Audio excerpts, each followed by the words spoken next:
Hello, Internet. It is I, the Malik Aaron, and welcome back to Box Office Predictions. And today we are going to be talking about the first real blockbuster since A Quiet Place Part 2. Of course, I am talking about Fast and Furious Episode 9, otherwise known as F9, the Fast Saga. So as usual, we're going to be going over the pros and cons. So yeah, let's get to it. Pros. Fast and Furious, been around for a long time. 20 years to be exact, which is just nuts, considering where this franchise started. Like, it started on a real small scale level, like in 2001 with The Fast and the Furious, just a small movie about street racing, right? Then 2003, we got Too Fast, Too Furious, which I believe has one of the greatest titles in cinematic history. Then 2006, we got Tokyo Drift, a movie that wouldn't become important until the sixth movie. Then 2009, we got Fast and Furious, just Fast and Furious, no thes, which makes things kind of confusing, so we're just going to call it Fast 4. Then 2011, we got Fast 5, and this movie right here, this was the turning point for the series. This movie changed the identity of the entire series, because instead of just being about solely street racing, it now became like a heist action flick with some of the most ridiculous action scenes you will ever see in your life. And that change of direction worked. It worked like a charm, because Fast 5 was a huge hit with audiences, critics, the box office, the whole 9 yards.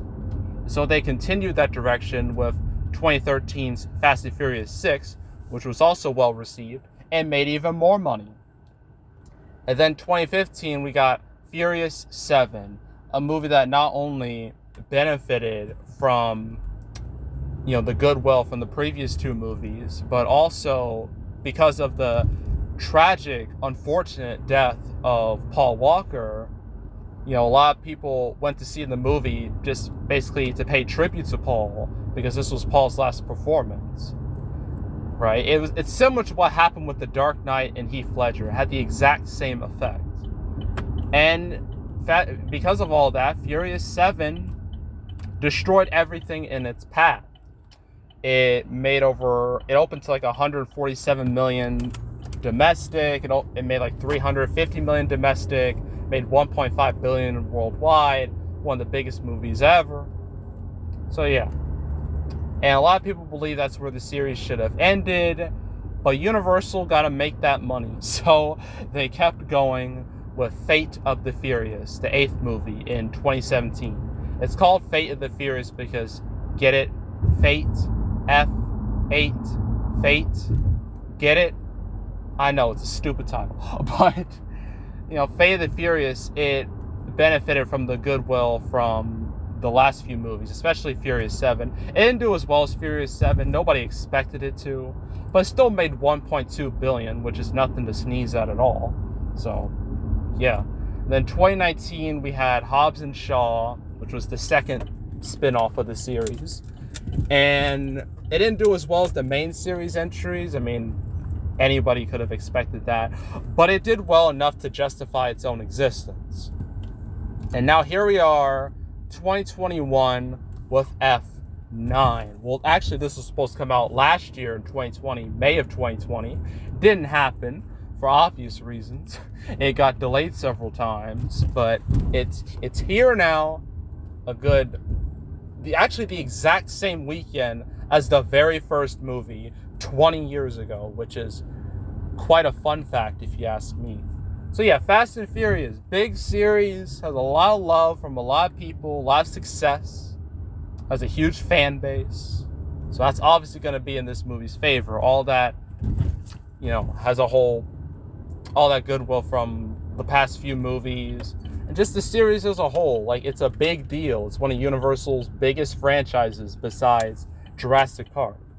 So, yeah, that's an obvious pro right there. Fast and Furious, recognizable name. All right, pro number 2. There has not been a big blockbuster in the market since Quiet Place Part 2. And that was over a month ago. Since then, it's been kind of dead. You know, Conjuring 3 did fine. In the Heights was a total bomb. Same goes for Peter Rabbit 2. What else? Hitman's Wife's Bodyguard did okay-ish, but we haven't had a real success story since Quiet Place Part 2. Like, we haven't had a movie that people actually will want to pay to see on the big screen. I feel like this is that movie. It's the stereotypical dumb summer blockbuster where you got big cast, dumb action, cheesy dialogue. It's got everything. It's got everything a lot of audiences would want. So I definitely believe a lot of people are going to watch this movie, mainly because it'll be just a dumb, fun time out of the house and in the movie theater. So yeah, I would consider that a pro. It's the first blockbuster to come out in like a month. All right, pro number 3. This movie doesn't have to deal with any competition right now because the box office has been pretty dead for a bit. I mean, it will have to deal with Black Widow in 2 weeks, but that's 2 weeks from now. So this movie has like 2 weeks to make as much money as it can. And I believe this will be the third movie in the pandemic to make $100 million domestic. The last 2 were Quiet Place 2 and Godzilla vs. Kong. This should no doubt be number 3. So, yeah. That's another pro right there. What other pros can I say? I mean, the reviews aren't terrible. I mean, it's like in the 60s, which is about right for the series for the most part. So I don't think the reviews are going to kill it at all. I mean, do people watch Fast and the Furious movies expecting to be, high quality? I don't think so. No one is expecting high art from Fast and the Furious. Nobody. So reviews aren't even going to be a factor for this movie. So, yeah. But that's all the pros. All right, cons. Okay, now, I already said this, is that a lot of people believe the series should have ended after Furious 7. It would have been a great ending, a solid finale. It would have been good for Paul, good for everybody. But they didn't do that. And a lot of people believe this series has kind of lost its heart and soul because of that decision. Like, I understand the Hollywood mindset of if something's successful, you gotta milk it until it's dry. I understand. But yeah, I feel like this movie might just be the breaking point for a lot of people when it comes to this series, because I don't know, just like it feels kind of soulless. Like, this whole movie feels soulless in a way. And I feel like some people aren't going to be too keen on that. And just, I've kind of just dumped the series. They kind of consider Furious 7 to be the real finale. Everything else is just non-canon trash, essentially. So, yeah, that's a big problem right there. That's a big old con, is that a lot of people have kind of tuned out after Furious 7. So that's a con. And there's obviously franchise fatigue. Series has been around for 20 years. Obviously, it's going to have some type of fatigue. So that's another con. What other cons can I think of? Oh, yes. The big controversy surrounding this movie. This happened a month ago, and it revolved around one of the main actors of this movie, Mr. Juan Cena. I call him Juan Cena because it's a wrestling inside joke. Look it up. But yeah, John Cena, who is Vin Diesel's brother in the movie, which is the dumbest thing I've ever heard. But yeah. So what happened last month? Well, you probably heard about it by now, but for those of you who don't know, John Cena was doing an interview. He mentioned how this will be the first Fast and Furious movie to be played in Taiwan. China did not like that because China doesn't see Taiwan as a country. It's a whole big mess. But China was very unhappy, and because Hollywood relies on that Chinese dollar, Cena was essentially forced to apologize to China, and it made him look very bad, and it got a lot of bad press for the few days. And will that hurt this movie? I don't know, because controversy, sometimes it can help a movie, sometimes it can hurt a movie, sometimes it does absolutely nothing at all. So it kind of, I mean, it's not like I saw like petitions of people like boycott Furious 9 because John Cena bent the knee to China. I haven't seen any, or at least there's probably a petition out there of like 100 people or something. So, but it was like nothing significant. So will it affect this movie? I mean, it's not like the worst controversy a movie could have. I mean, there's far worse controversies out there regarding, like, say, animals or sexual abuse or harassment. Just really awful stuff. Like, this is nowhere near as bad as that. But it's still something to think about. So, that's a con, maybe. But, I mean, judging by the Thursday night numbers, it doesn't seem to be having any real negative effect. But still, it's something to think about. And another con, I already mentioned Black Widow being a problem in like 2 weeks. Which means, well, Fast and Furious has always been a front-loaded series, but it's really going to be front-loaded once it deals with Black Widow. Because both are action movies, so yeah, they kind of share the same audience. So that's a problem, obviously. I think that's it. Yeah, I think that's it when it comes to F9. So now, opening weekend time. Well, I already mentioned fatigue, but I didn't even mention the box office fatigue.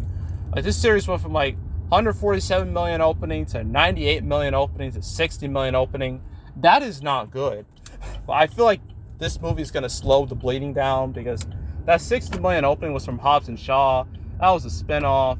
Most people don't consider spinoffs to be essential viewing. So, yeah, I think it'll stop the bleeding, but still, that's something to take note of, like the decline in box office for the past few movies. But, anywho, so opening weekend, how much will it make? Will it make that 147 million? God, no. Will it make that 98 million? No. Those are completely out of the question. I feel like, considering the circumstances, like, there's still COVID-related issues, like audience restrictions and whatnot. Some areas in Canada aren't open. I mean, I know capacity is at 100% in LA and New York, but I mean, there's still problems.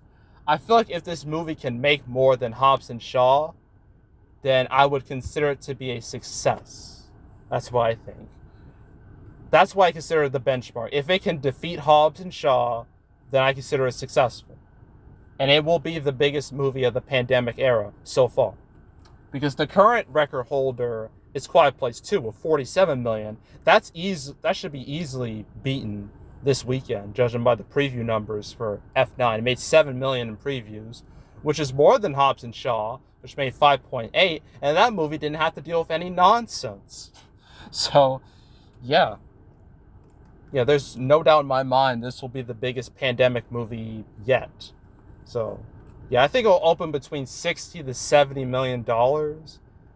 And overall probably make, I don't know, 150, 160, maybe more if it's lucky. It'll probably make as much as Hobbs and Shaw. But yeah. Yeah, that's what I think. Honestly, it doesn't even matter at this point about domestic. It's all about that overseas money. It'll probably make its money back overseas, no question about it. So, yeah. Yeah, but that's F9 for you. And that's the end of June. I know it was a weak month. Don't blame me for that. But, yeah, that's it for June. So, next week, we got, I think, 3. I thought it was 2, but apparently it's 3. Well, we got 2 main ones. We got Boss Baby 2, the most anticipated sequel of the millennium. And we got the final Purge movie, the Forever Purge. I don't know about Summer Assault. I don't know how wide it will be. I might cover it, I might not. It kind of depends on how wide it is. But yeah, that's going to happen next week, which will be 4th of July weekend. So that should be important. That should be an interesting weekend. But yeah, anywho, that is it. That is all. Make sure to subscribe, like this video, leave a comment, turn on notifications, share the whole drill. Want to check out more videos like this, I got a playlist on the homepage of all previous prediction videos I made this year, from Quiet Place 2 to Godzilla vs. Kong to Mortal Kombat to Cruella, trying to think of what else, Peter Rabbit 2, Demon Slayer, Tom and Jerry, Ray and the Last Dragon, bunch of others. You want to watch any of those or any of my past prediction videos from like 2019, 2020, you can go right ahead. It's also the canceled series where I go over all the movies that were supposed to come out but didn't. I know there was the news about Dune and Cry Macho and Saints of New York. That'll come out later. But if you want to check out any of my past canceled episodes, all 69 of them to this point, you can go right ahead. It's also box office recaps where I go over the box office results for any particular month. June recap will come out next week at this time, so stay tuned for that. But if you want to check out any of my past recap videos, you can go right ahead. And yeah, that's it. That's all. I am out. Goodbye.